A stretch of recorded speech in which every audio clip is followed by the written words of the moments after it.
हाँ जी दोस्तों, ਅੱਜ ਗੱਲ ਕਰਦੇ ਹਾਂ ਆਪਾਂ ਸੈਲਰੀ ਬਣਾਉਣ ਦੇ ਕੰਪਲੀਟ ਸੈਲਰੀ ਪ੍ਰੋਸੈਸ ਦੀ। ਸਭ ਤੋਂ ਪਹਿਲਾਂ ਆਪਾਂ ਡੀਡੀਓ ਦੀ ਆਈਡੀ ਖੋਲਾਂਗੇ। ਉਸ ਦੇ ਜਿੱਥੋਂ ਆਪਾਂ ਪੁਸ਼ ਬਿਲ ਕਰਦੇ ਹਾਂ HRMS ਦੇ ਵਿੱਚ, ਉੱਥੋਂ ਆਪਾਂ ਟੀਵੀ ਵਾਊਚਰ ਨੰਬਰ ਅਪਡੇਟ ਕਰਨੇ ਨੇ ਜੀ। ਸਾਰੇ ਬਿੱਲ ਸਿਲੈਕਟ ਕਰਕੇ ਪ੍ਰੋਸੀਡ ਕਰ ਦੇਣਾ। Voucher posting done. ਇਹ ਹਰ ਵਾਰ ਸੈਲਰੀ ਬਣਾਉਣ ਤੋਂ ਪਹਿਲਾਂ ਹੀ ਕਰਨਾ ਪੈਂਦਾ ਜੀ, ਤਾਂ ਕਿ ਪੁਰਾਣਾ ਬਿੱਲ ਕੋਈ ਪੈਂਡਿੰਗ ਨਾ ਰਹੇ। ਉਸ ਤੋਂ ਬਾਅਦ ਐਪਲੀਕੇਸ਼ਨ ਮੈਨੇਜਮੈਂਟ ਦੇ ਵਿੱਚ ਜਾ ਕੇ generate external man power certificate ਜੀ, ਇਹ ਸਰਟੀਫਿਕੇਟ ਜਨਰੇਟ ਕਰਨਾ ਪੈਂਦਾ ਹੈ। ਇਹ ਸਰਟੀਫਿਕੇਟ ਦੇ ਜਿੰਨੇ ਵੀ ਕੰਟਰੈਕਟ ਦੇ EMPLOYE ਹੁੰਦੇ ਨੇ ਉਹ ਸਾਰੇ ਅਤੇ ਰੈਗੂਲਰ EMPLOYE ਜੋ ਵੀ ਹੈ, ਇਹ ਐਡਹੌਕ ਰਿਟਾਇਰੀ, ਇਹ ਸਾਰੇ ਇਹਦੇ ਵਿੱਚ ਆ ਜਾਂਦੇ ਨੇ। ਇੱਥੇ ਡੀਡੀਓ ਦਾ ਨੇਮ ਸਿਲੈਕਟ ਕਰਕੇ ਮੰਥ ਸਿਲੈਕਟ ਕਰ ਲੈਣਾ ਜੀ, ਫਿਰ ਇਹਨੂੰ ਸੇਵ ਕਰ ਦੇਣਾ ਜੀ। ਇਹ ਆ ਗਿਆ ਨਵੰਬਰ ਮਹੀਨਾ ਥੱਲੇ। ਉਸ ਤੋਂ ਬਾਅਦ ਇਹ ਡਾਟਾ ਅਨਵੈਰੀਫਾਈ ਹੁੰਦਾ, ਇਹਨੂੰ ਵੈਰੀਫਾਈ ਕਰਨਾ ਜੀ। ਰਜਿਸਟਰ ਡੀਡੀਓ ਦੇ ਰਜਿਸਟਰਡ ਫ਼ੋਨ ਨੰਬਰ 'ਤੇ ਇਹ ਮੈਸੇਜ ਆਏਗਾ, OTP ਆਏਗਾ। ਫਿਰ ਆਪਾਂ ਉਹਨੂੰ OTP ਐਂਟਰ ਕਰਕੇ ਵੈਰੀਫਾਈ OTP ਕਰ ਦੇਣਾ ਜੀ।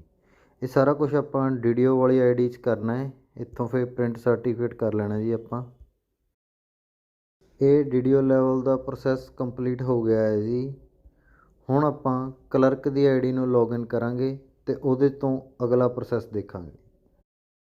ਕਲਰਕ ਦੀ ਆਈਡੀ ਖੋਲ੍ਹਣ ਤੋਂ ਬਾਅਦ ਆਪਾਂ ਜਾਣਾ ਜੀ ਪੇਰੋਲ ਦੇ ਵਿੱਚ, ਪ੍ਰੀਪੇਅਰ ਸੈਲਰੀ, ਅਤੇ ਉਸ ਤੋਂ ਬਾਅਦ initiate salary processing for next month. ਇੱਥੇ ਅਗਲਾ ਮਹੀਨਾ ਨਵੰਬਰ।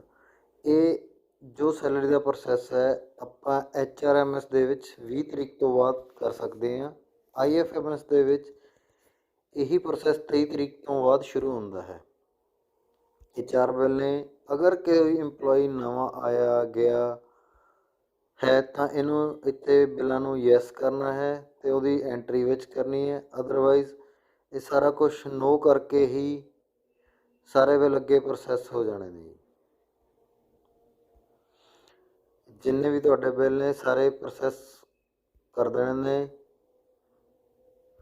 For the next month. ਉਸ ਤੋਂ ਬਾਅਦ ਜੇ ਕਿਸੇ ਦੀ ਸੈਲਰੀ ਦੇ ਵਿੱਚ ਕੋਈ ਚੇਂਜ ਹੈ, ਜਨਰੇਟ ਅਪਡੇਟ ਜਾ ਕੇ ਉਹ ਚੇਂਜ ਕਰ ਦੇਣੀ ਹੈ। EMPLOYE ਸਿਲੈਕਟ ਕਰਕੇ ਕਿਸੇ ਦਾ ਕੋਈ ਟੈਕਸ ਵਧਾਉਣਾ ਘਟਾਉਣਾ ਹੈ, ਕੁਛ ਵੀ ਕਰਨਾ ਹੈ ਤਾਂ ਇੱਥੇ ਆਪਾਂ ਉਹ ਚੇਂਜ ਕਰ ਦੇਣੀ ਹੈ। ਅਗਰ ਕਿਸੇ ਦਾ ਇੰਕਰੀਮੈਂਟ ਡਿਊ ਹੈ ਤਾਂ ਇੰਕਰੀਮੈਂਟ ਦੀ ਵੀਡੀਓ ਵੱਖਰੀ ਬਣੀ ਹੋਈ ਹੈ ਜੀ, ਉਹ ਤੁਸੀਂ ਦੇਖ ਸਕਦੇ ਹੋ ਚੈਨਲ 'ਤੇ ਜਾ ਕੇ। ਤਾਂ ਪ੍ਰੋਸੈਸ ਫੋਲੋ ਕਰਨ ਤੋਂ ਬਾਅਦ ਫਿਰ ਇੱਥੇ ਆਪਣੇ ਆਪੋ ਇੰਕਰੀਮੈਂਟ ਅਪਰੂਵ ਹੋ ਜਾਏਗਾ। ਫਿਰ ਇਹ ਪ੍ਰੋਸੈਸ ਅੱਗੇ ਕਰਨਾ ਜੀ। ਹੁਣ ਇਹਦੇ ਵਿੱਚ ਮੰਨ ਲਓ ਆਪਾਂ ਕੋਈ ਵੀ ਚੇਂਜ ਕਰਨੀ ਹੈ ਤਾਂ ਉਹ ਕਰਨ ਤੋਂ ਬਾਅਦ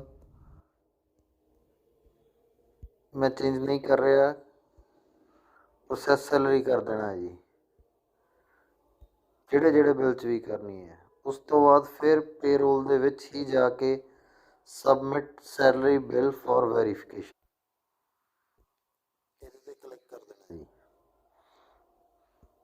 ਸਾਰੇ ਬਿੱਲ ਜੋ ਆਪਾਂ ਉੱਥੇ ਕਰੇ ਸੀ ਉਹ ਇਹਦੇ ਵਿੱਚ ਆ ਗਏ ਨੇ।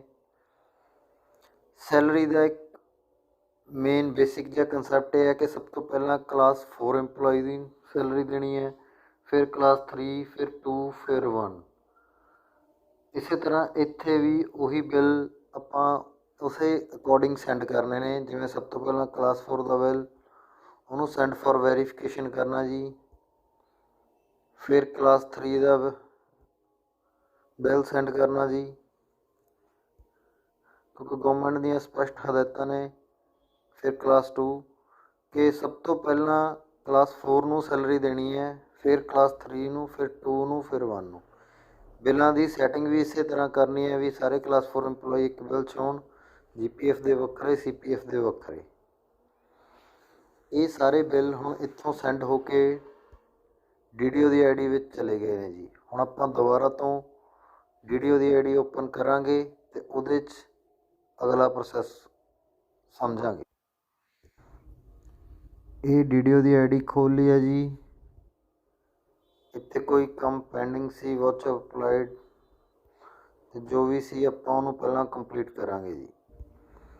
ਉਸ ਤੋਂ ਬਾਅਦ ਜੋ ਬਿੱਲ ਆਪਾਂ ਕਲਰਕ ਦੀ ਆਈਡੀ ਵਿੱਚੋਂ ਵੀਡੀਓ ਦੀ ਆਈਡੀ 'ਚ ਸੈਂਡ ਕਰੇ ਸੀ, ਉਹ ਐਪਲੀਕੇਸ਼ਨ ਮੈਨੇਜਮੈਂਟ ਦੇ ਵਿੱਚ ਜਾ ਕੇ ਅਪਰੂਵਲ ਦੇ ਵਿੱਚ ਸੈਲਰੀ ਬਿੱਲ ਅਪਰੂਵਲ ਪਹਿਲੀ ਆਪਸ਼ਨ,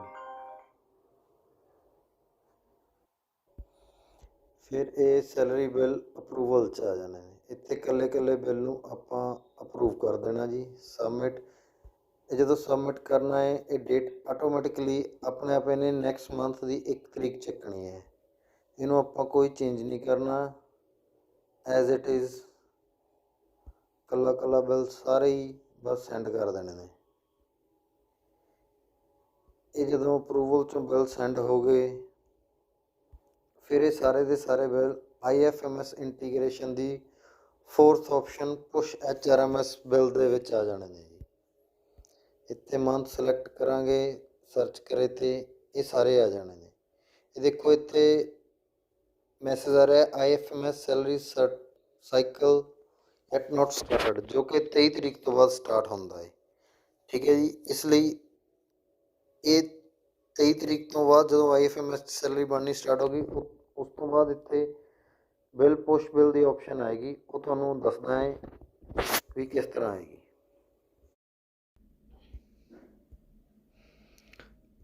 ਹਾਂਜੀ, ਇਸ ਤੋਂ ਬਾਅਦ ਅਗਲਾ ਪ੍ਰੋਸੈਸ ਹੈ ਬਿੱਲ ਪੁਸ਼ ਕਰਨ ਦਾ, ਯਾਨੀ ਕਿ ਸੈਂਡ ਕਰਨ ਦਾ। ਇਹ ਦੇਖੋ 23 ਤਰੀਕ ਤੋਂ ਬਾਅਦ ਇੱਥੇ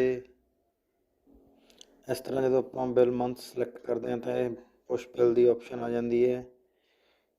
ਇਹਨੂੰ ਆਪਾਂ ਕਲਿੱਕ ਕਰਕੇ ਇੱਥੇ ਮੈਸੇਜ ਡਿਸਪਲੇ ਹੁੰਦਾ ਹੈ, are you sure to push this bill into IFMS। ਇਹਨੂੰ ਆਪਾਂ ਯੈਸ ਪ੍ਰੋਸੀਡ ਕਰ ਦੇਣਾ ਹੈ। Success bill submit successfully, bill ਦਾ ਨੰਬਰ ਆ ਜਾਣਾ ਜੀ IFMS ਦਾ, ਇਹਨੂੰ ਕਲੋਜ਼ ਕਰ ਦੇਣਾ। ਇਸੇ ਤਰ੍ਹਾਂ ਇਕੱਲਾ ਇਕੱਲਾ ਬਿੱਲ ਆਪਾਂ ਸੈਂਡ ਕਰਦੇ ਜਾਣਾ ਹੈ। ਜਿੰਨੇ ਵੀ ਆਪਣੇ ਬਿੱਲ ਨੇ ਸੰਸਥਾ ਦੇ, ਉਹ ਸਾਰੇ ਹੀ ਬਿੱਲ ਇਸੇ ਤਰ੍ਹਾਂ ਪੁਸ਼ ਕਰ ਦੇਣੇ ਨੇ ਸਾਰੇ। ਇੱਥੇ ਕਰੰਟ ਬਿੱਲ ਦਾ ਸਟੇਟਸ ਦੇਖਣਾ ਤਾਂ ਗੈਟ IFMS 'ਤੇ ਕਲਿੱਕ ਕਰਕੇ ਆਪਾਂ ਦੇਖ ਸਕਦੇ ਹਾਂ। ਉਹ ਟੀਕਾ ਵੱਜਿਆ ਆ ਰਿਹਾ, ਦੇਖੋ ਸ਼ੋਰ ਸਟੇਟਸ ਆ ਗਿਆ IFMS ਬਿੱਲ ਨੰਬਰ ਹੈ ਸੈਂਡ ਟੂ ਚੈਕਰ। ਹੁਣ ਆਪਾਂ ਖੋਲਾਂਗੇ IFMS ਦੀ ਸਾਈਟ, ਇਸ 'ਚ ਦੇਖਾਂਗੇ ਫਿਰ ਬਿੱਲਾਂ ਨੂੰ ਅੱਗੇ ਕਿੱਦਾਂ ਪ੍ਰੋਸੀਡ ਕਰਨਾ ਹੈ। ਇਸ ਦੇ ਵਿੱਚ IFMS ਖੋਲ੍ਹਣ ਤੋਂ ਬਾਅਦ ਇਹ DDO ਦੀ ਆਈਡੀ ਖੋਲ੍ਹਣੀ ਹੈ ਜੀ। ਬਿੱਲਸ ਦੇ ਵਿੱਚ ਜਾ ਕੇ ਪੈਂਡਿੰਗ ਬਿੱਲ ਦੇ ਵਿੱਚ ਜਾ ਕੇ ਬਿੱਲ ਸਿਲੈਕਟ ਕਰ ਲੈਣਾ ਜੀ, ਜਿਹੜੇ ਵੀ ਬਿੱਲ ਨੂੰ ਆਪਾਂ ਸੈਂਡ ਕਰਨਾ ਹੈ। 67 ਨੰਬਰ ਬਿੱਲ ਹੈ, ਇਹ 'ਤੇ ਕਲਿੱਕ ਕਰ ਲੈਣਾ ਹੈ। ਇੱਥੇ ਬਿੱਲ ਦਾ ਸਟੇਟਸ ਸਾਰਾ ਕੁਛ ਡਿਟੇਲ ਆ ਜਾਣੀ ਹੈ। ਸੈਂਡ ਟੂ ਟਰੇਰੀ ਕਮੈਂਟਸ ਦੇ ਵਿੱਚ ਆਪਣੇ ਆਪ ਆ ਜਾਣਾ ਹੈ ਸੈਂਡ ਟੂ ਟਰੇਰੀ। ਇਹਨੂੰ ਇੱਥੇ ਆਪਾਂ ਫਿਰ ਸਬਮਿਟ 'ਤੇ ਕਲਿੱਕ ਕਰ ਦੇਣਾ ਹੈ, ਯੈਸ ਕਰੇ 'ਤੇ। ਫਿਰ ਇਸ ਦਾ OTP ਜਾਏਗਾ DDO ਦੇ ਰਜਿਸਟਰਡ ਮੋਬਾਈਲ ਨੰਬਰ 'ਤੇ ਜੀ।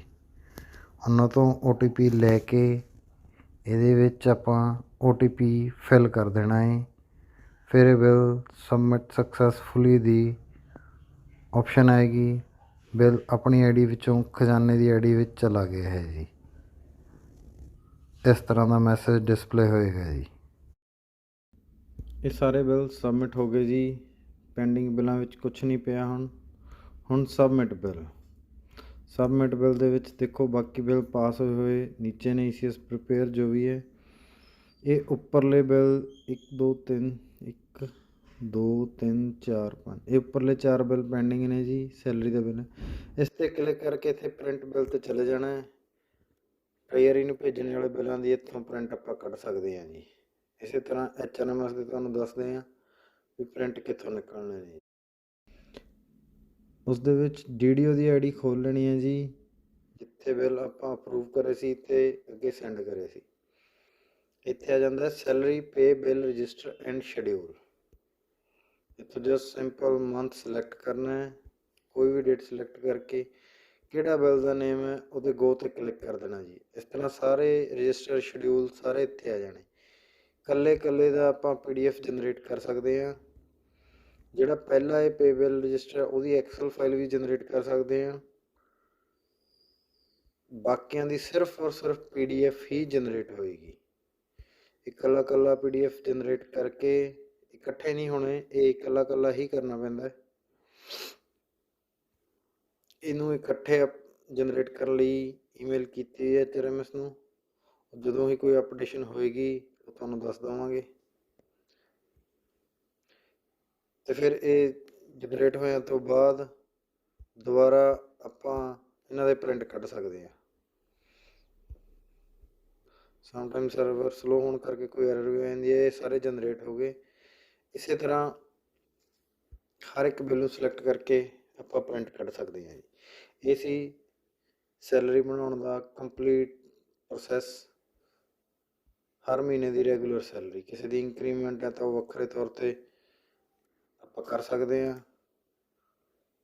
ਕੁਛ ਹੋਰ ਕੁਐਰੀ ਹੈ ਤਾਂ ਥੱਲੇ ਦਿੱਤੀ ਈਮੇਲ 'ਤੇ ਤੁਸੀਂ ਕੰਟੈਕਟ ਕਰ ਸਕਦੇ ਹੋ ਜੀ। Thank you so much.